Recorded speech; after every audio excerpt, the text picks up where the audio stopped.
여러분들의 경제 상식을 꽉꽉 채워드리겠습니다. 문현진의 경제 상식 사전입니다.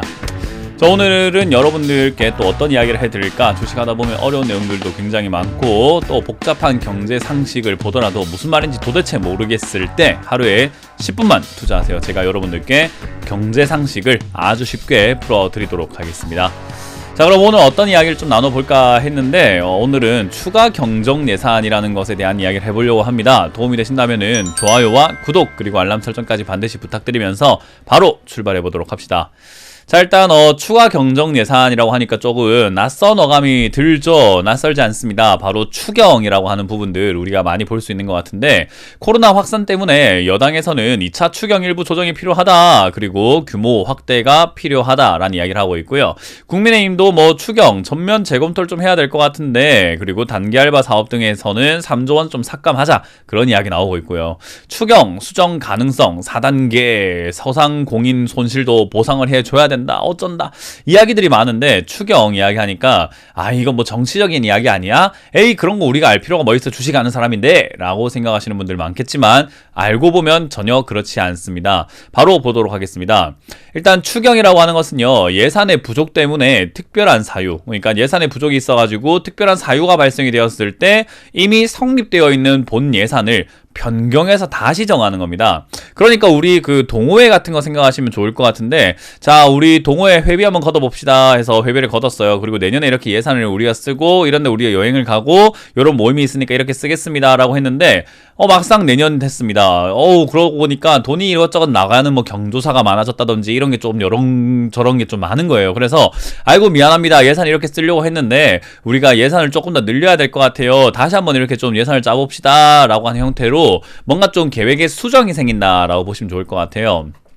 그럼 이 추경을 우리가 주식하는데 왜 알아야 되는지 한번 살펴보도록 하겠습니다. 일단 코로나 이후에 우리가 경제 뉴스에서 추경이라는 단어를 좀 많이 보게 되었습니다. 그런데 보통 정부는 1월부터 12월까지 1년 단위로 예산을 짜놓거든요. 월 단위로 어디에 쓸 거고 어떻게 할 것이고 어떤 계획을 가지고 어떤 사업을 할 것이다 라는 그런 계획을 짜고 재정활동을 하게 되는데, 계획을 크게 바꿔야 되는 내용이 생겼을 경우에는 추가 경정 예산을 편성하게 돼요.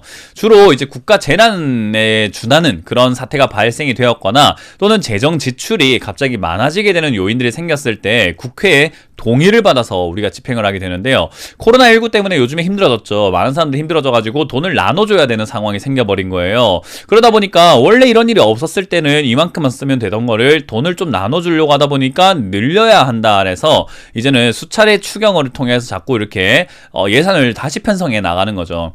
자, 그러면은 추경 어디서 돈이 나오는 걸까요? 아까 동호회로 생각을 하게 되면은 동호회 활동을 하고 난 다음에 우리가 돈을 다 닦아 써버릴 수도 있지만은 사실 조금 남겨놓고 다음을 위해서 비상금으로 이렇게 남겨놓는 경우들도 조금 있겠죠. 그런 것들을 쓰는 경우도 있고요. 또는 우리가 이제 세금을 이렇게, 그러니까 동호회 회비를 더 걷어라 하는 경우들도 있을 것 같습니다. 그런데 동호회 회비를 더 걷어라 하면은 누가 동호회 가입을 하겠습니까? 이 동호회는 가입을 했더니 돈을 마음대로 써 흥청망청 써가지고 회비를 더 걷더라 라고 하면 안 되잖아요. 그렇기 때문에 이제 알게 모르게 동호회 이름으로 빚을 좀 내겠습니다.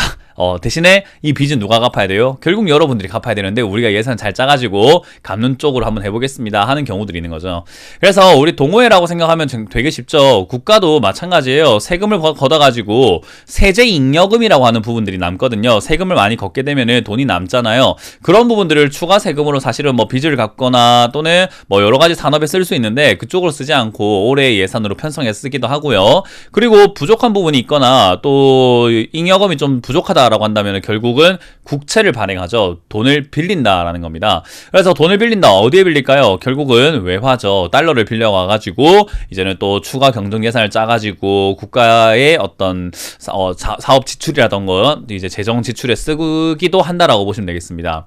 자, 어쨌든 추경을 하면 할수록 갚아야 할 돈은 사실은 못 갚게 되는 경우들이 좀 많고요. 또 빚을 더 내야 되는 경우들도 많이 생길 수도 있습니다. 그렇기 때문에 추경이 사실은 어떻게 보면은 지금 당장은 좋지만 나중엔 조금은 부담될 수 있는 요인이 될 수도 있다라고 보시면 돼요. 우리 그런 거 있잖아요.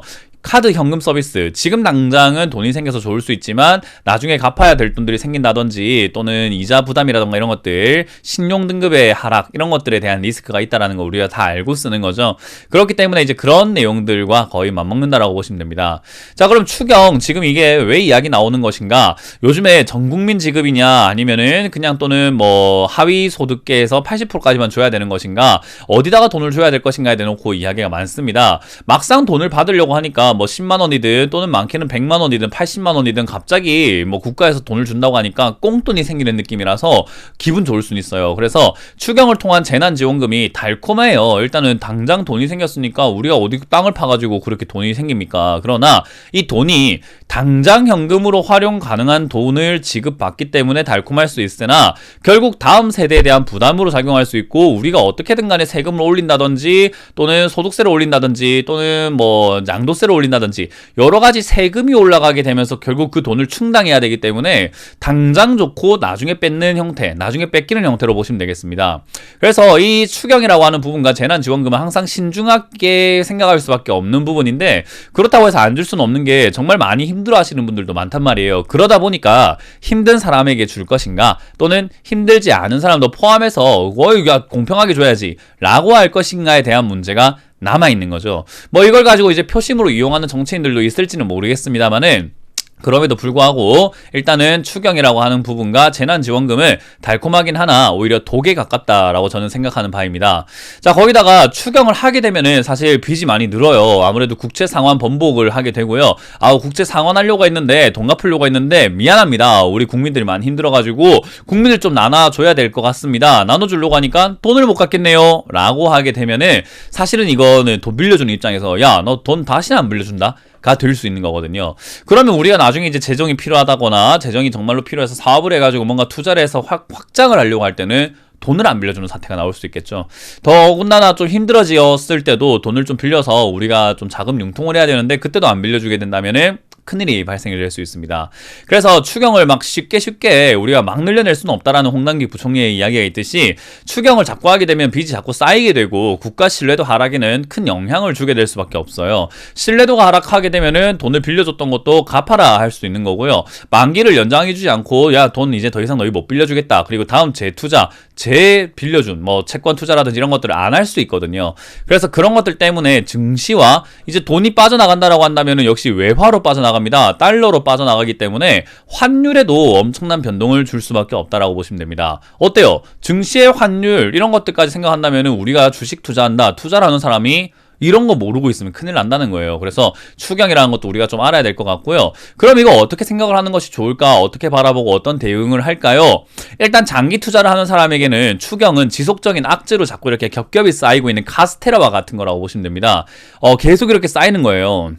그러니까 추경이 많아지게 되면 많아지게 될수록 지금 당장의 경제가 성장해 나가서 나중에 그런 빚, 엄청나게 불어나 있는 빚들을 해소할 수 있는 정도로 경제가 성장하거나 그런 정도로 어떤 기업들이 눈부신 활약을 하지 못한다라고 한다면요, 추경은 계속 악재, 부담으로 작용할 수밖에 없습니다. 그래서 이제 그런 부분들을 장기 투자, 좀 초장기 투자 하시는 분들 있죠. 뭐 배당주라든지 자녀를 위해서 뭐 어떤 주식을 좀 이렇게 잡아놓겠다라고 생각하시는 분들에서는요, 좀 계획을 좀 잘 짜야 되는 요인이 될 수 있습니다.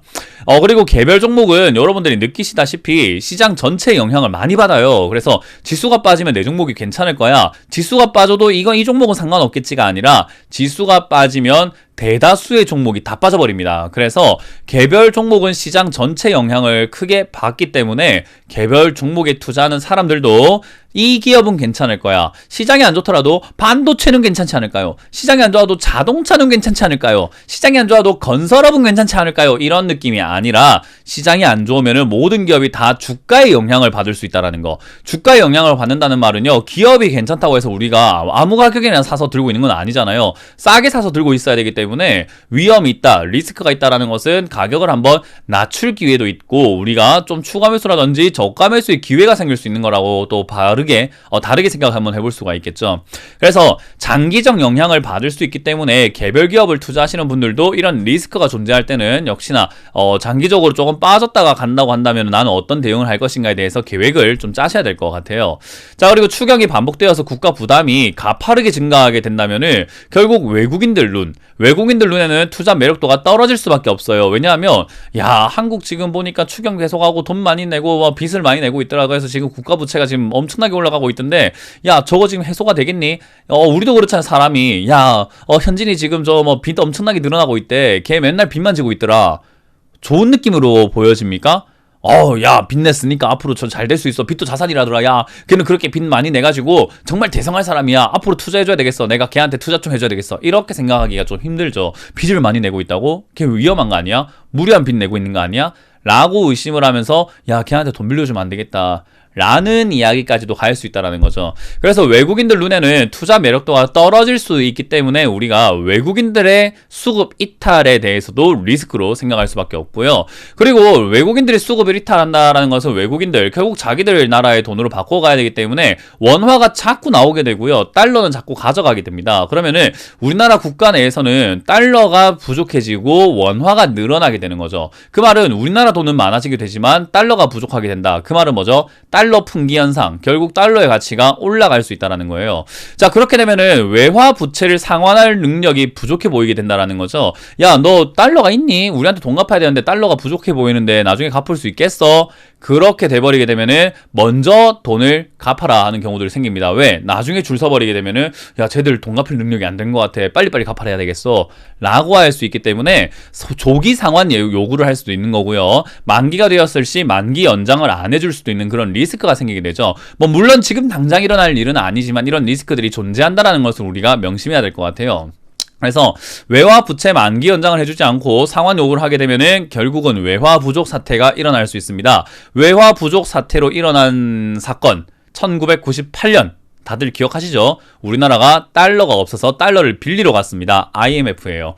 그런 일들이 발생될 수도 있다라는 거기 때문에 지금 사태 우리가 좀 눈여겨봐야 되고, 지금 빚이 이렇게 급격하게 증가하고 있는 상태를 어떻게 타개해 나갈 것인가. 잘 해결을 하면은 아무 문제는 아니지만 잘 해결하지 못한다면은 이런 리스크를 떠안고 있는 증시라는 것을 명심하셔야 될 것 같습니다. 자, 그럼 이런 한 줄 평으로 제가 마무리하면 어떻게 이야기를 할까? 지금 외국인들 뭐 하고 있나요? 답이 나오면은 여러분들이 뭘 해야 될지 감을 좀 잡으시길 바라겠습니다. 외국인들이 지금 무엇을 하고 있을까요? 뉴스창이라는 코너를 보신 분들은 아시겠지만 작년 12월부터 지금까지 23조 이상을 매도하고 있습니다. 외국인들이 지속적으로 매도한다. 한번 여러분들도 투자 계획을 다시 한 번 더 꼼꼼히 체크해보시는 시기가 되시길 바라겠습니다.